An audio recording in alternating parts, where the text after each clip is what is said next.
our final session.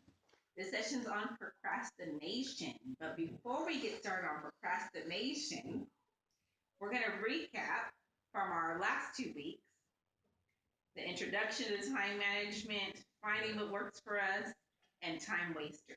Okay. Any aha moments that you guys had after you left and we were done and you were just kind of, anything you kind of want to talk about? Well, I know last week we talked about learning how to say no and not overcommitting yourself to a lot. So this week I did absolutely nothing. No, I didn't. I'm just kidding. Not a good thing, but okay. No, just learning, just being able to take a little more initiative and say no to things instead of taking on everything that comes my way. Good for you. I actually took Adam's advice for Eric and tried to do more homework at school and other places so I wouldn't go to sleep. Fall asleep. Yeah. Absolutely. Great. Adam? Me just kind of like Eric, like I'm kind of not trying to go out as much and all that, just trying to figure out like what are my priorities and trying to see like just kind of like a bigger picture of things. Right. So it kind of sounds like it's not always so much just the time management, it's like prioritizing, just kind of re-owning and redefining our lives as we get older and competing priorities and, maturing and changing. So it kind of goes hand in hand with time management, right? So another really big issue with time management for a lot of us is procrastination. I know that came up a couple of times during our last couple of sessions. So procrastination is huge. We often procrastinate for various reasons. It can be the death of us if we're not careful. I found a really, really cool quote that I want to share with you guys and just want to kind of get your thoughts on it. Listen to this carefully. You delay, but time will not, by Benjamin Franklin. So you delay, but time will not. What does that mean to you? Well, to me, it means that even though I put things off and hesitate on getting tasks accomplished, the world doesn't stop turning, and the clock still keeps ticking.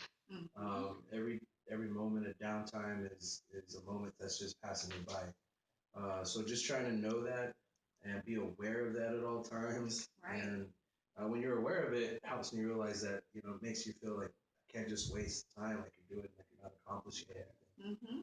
Absolutely. That was kind of the same thing I was going to say. Like, you can sit around not doing anything, but the world is still going on outside around you. So people are still making business deals. People are still getting their homework done. Things are still being created, and you're just chilling. Right. Adam, any other takeaway? Yep, just same thing like Eric Kelly. Just like eventually, later on, you will regret it. That's what I kind of feel. Right. It always catches up with us. Yeah. Especially when you see other people like around you doing things that you could have did, but you were just like lacking on your stuff. Yeah, that sucks. Yeah. So it's really important just to realize time continues on. No matter if we stop it or think we were stopping it temporarily, still rolling. So keep that in mind. So write that down and remember that. You delay, but time will not, by Benjamin Franklin. Really good quote. So for the sake of today, I want to discuss with you guys a scenario. I think you all have already been given the scenario. It's about a student named Michael. What I want to do is I want us to read this scenario because I think it can relate to a lot of us as college students. And I want us to offer Michael some solutions and apply it to ourselves because I think we're going to be able to relate with Michael. Anyone want to read? Go for it, Kelly. Michael is a first-year student at the local college. During the first few weeks of class, he is asked to participate in a variety of activities, each of which takes away from his study time. When given the choice between going to the movies and reading a chapter of economics, Michael almost always picks the movie. He tells himself, "I'll catch up later." He doesn't realize that each time he makes such a choice, he will suffer from the consequences in due time. As the term continues, the consequences begin to appear. He pulls an all-nighter to cram for an art history test. He completes a philosophy paper an hour before class, but it can't get printed in time. The consequences become more and more serious. As the term comes to a close, Michael is rushing to start research papers, to complete assigned readings, and prepare for final exams. He has trouble sleeping. He feels overwhelmed by the amount of work he needs to complete. Tension causes him to eat poorly. He blanks out on his chemistry final. Michael's grades for the term are lower than he had anticipated when he started the term, and they are much lower than his high school grades. A similar chain of events occurs the next time. Thinking he can't handle college, Michael becomes depressed and considers leaving school. So, what was that quote that I say? I said, "You delay, but time will not." Right? So it sounds like Michael's gotten a really heavy dose of that.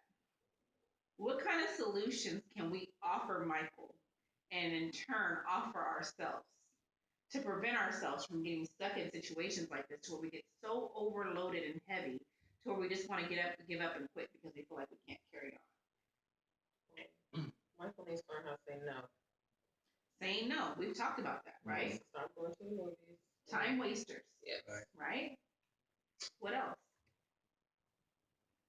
Just maybe, like, maybe he needs to just shorten it up. Maybe he needs to realize, like, maybe just cut down on a class or two, like, instead of. Are we talking about just this term?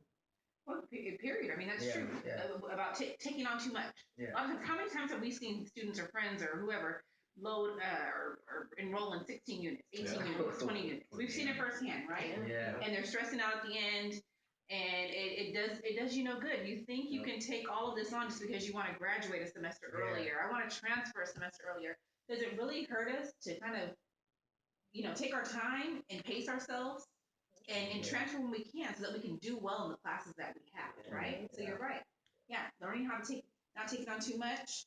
One thing I want to say too, not necessarily applying to Michael's situation, but could, depending on what you're taking each semester. Do we really want to take like an English, a math, a political science, and a Crim 13?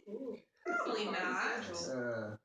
We want to make sure we're balancing our schedules. If you have an English and math, then those other 3 classes should be something like art or music or something like that.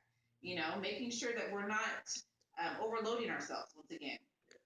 Anything else that anyone kind of sees or thinks about as they're reading or looking over the scenario about Michael? I would say prioritize too. Yeah. Just